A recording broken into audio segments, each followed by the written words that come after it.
ఏ చిన్న కారణం దొరికినా తాతయ్య వాళ్ళు నన్ను ఆ ఎర్ర బస్సుని ఒకటి చేయడానికి ట్రై చేస్తున్నారు. వాళ్ళు చేసే ప్రయత్నాలు ఎర్ర బస్సుకి ఇష్టమే కాబట్టి హ్యాపీగానే ఉంటుంది.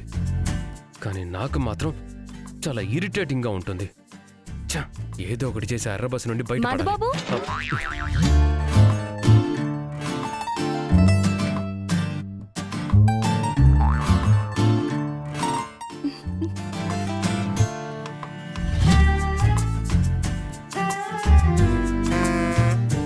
హే, వేరే వాళ్ళ రూమ్లోకి వచ్చేటప్పుడు డోర్ నాక్ చేసి రావాలనే కామన్ సెన్స్ కూడా లేదా నీకు?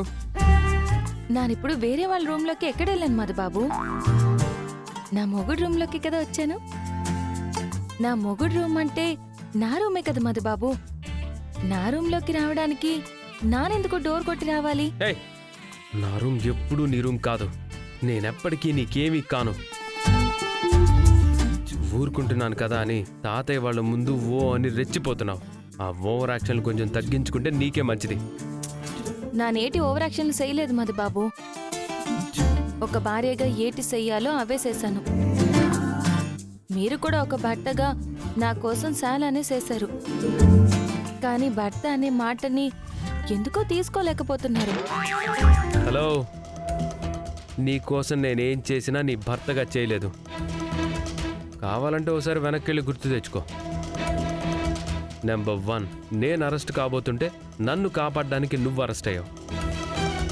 దానికి బదులుగా నువ్వు ప్రాణాపాయంలో ఉన్నప్పుడు నిప్పుల గుండంలో నడిచాను. అది కూడా నాన్నమ్మ చెప్పడం వల్లే నడిచాను. నెంబర్ 2, నిప్పుల గుండంలో నడిచి వచ్చిన తర్వాత నా కాళ్ళకు నువ్వు వెన్న రాసావు కాబట్టే ఈరోజు టెంపుల్లో నీ కాళ్ళకి పసుపు రాశాను. చెల్లుకి చెల్లు,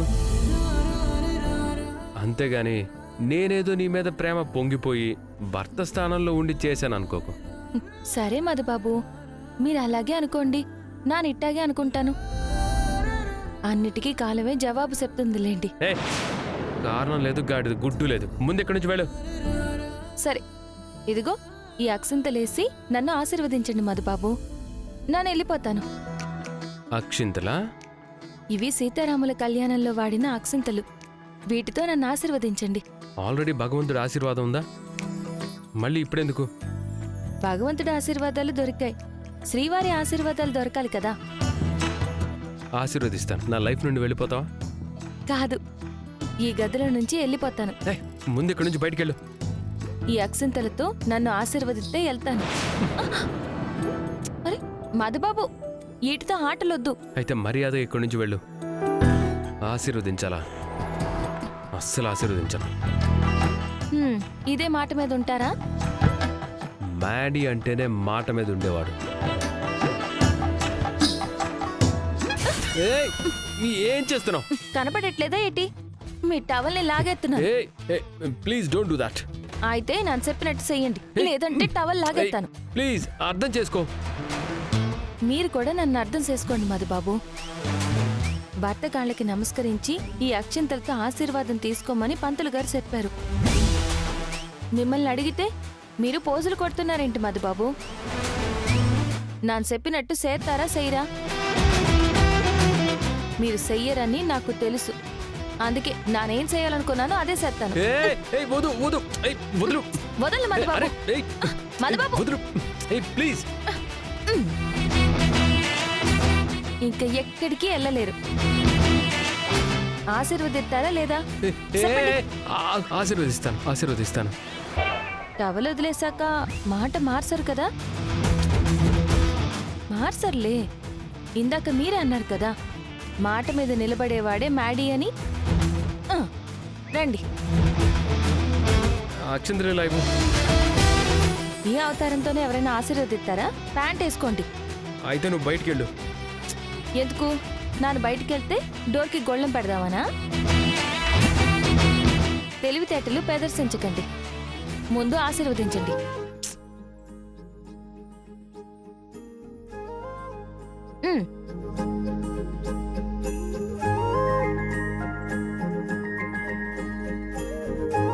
వీలైనంత తొందరగా నా లైఫ్లో నుండి మళ్ళీ నా లైఫ్లోకి రాలేనంత దూరంగా వెళ్ళిపోవాలి నువ్వు. థ్యాంక్స్ మధుబాబు. పద బయలుదేరు. మ్,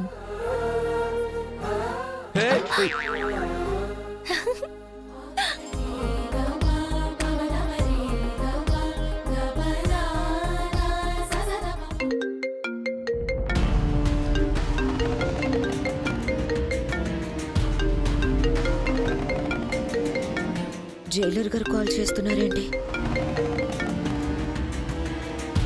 చెప్పండి జైలర్ గారు.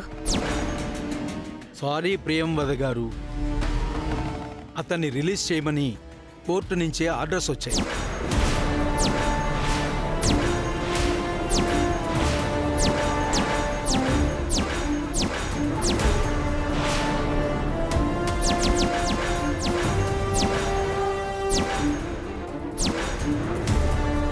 అంత ఈజీగా ఎలా చెప్పగలుగుతున్నారు జైలర్ గారు? అతన్ని లైఫ్ లాంగ్ బయటకు రాకుండా చూసుకుంటాను అని చెప్పారు కదా, మళ్ళీ సడన్ గా ఈ ట్విస్ట్ ఏంటి? ప్లీజ్ జైలర్ గారు, ఏదో ఒకటి చేసి అతను బయటకు రాకుండా చూడండి. సారీ ప్రియంవద గారు, అతను చెయ్యని తప్పుకి 14 ఏళ్లు జైలు శిక్ష పడేలా చేశాం.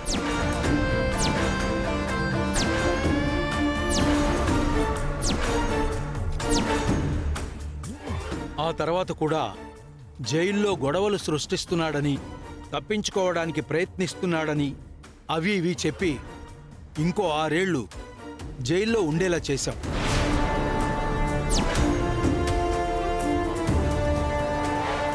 ఇంకా అతన్ని జైల్లోనే ఉంచడానికి కారణాలేవీ దొరకటం లేదు.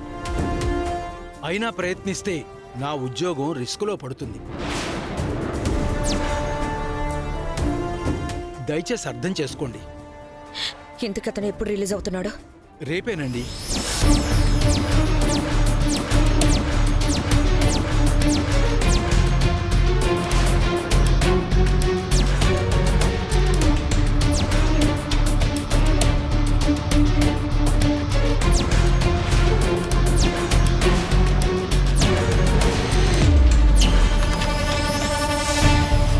ఒకవైపేమో అది బతికే ఉంది, దాన్ని తీసుకెళ్లినోడు బతికే ఉన్నాడు. ఈ తతంగం అంతా తెలిసిన ఆ నర్సు కూడా ఏకులా మొదలై మేకులా గుచ్చుకుంది. వాళ్ళని ఎలా పట్టుకోవాలి, నా లైఫ్కి రిస్క్ లేకుండా వాళ్ళని ఎలా అడ్డు తొలగించుకోవాలి అని జుట్టు పీక్కుంటూ ఉంటే ఇప్పుడు ఇదొక హెడ్డేక్ తయారైంది. ఇప్పుడు అతను బయటకు వస్తే నన్ను అంత ఈజీగా వదిలిపెట్టడం. సో అతను బయటికి వచ్చి నన్ను టార్గెట్ చేసే లోపే నేనే అతన్ని టార్గెట్ చేయాలి. చేయలేకపోతే నా ఉనికికే ప్రమాదం, నా ఉనికికే ప్రమాదం.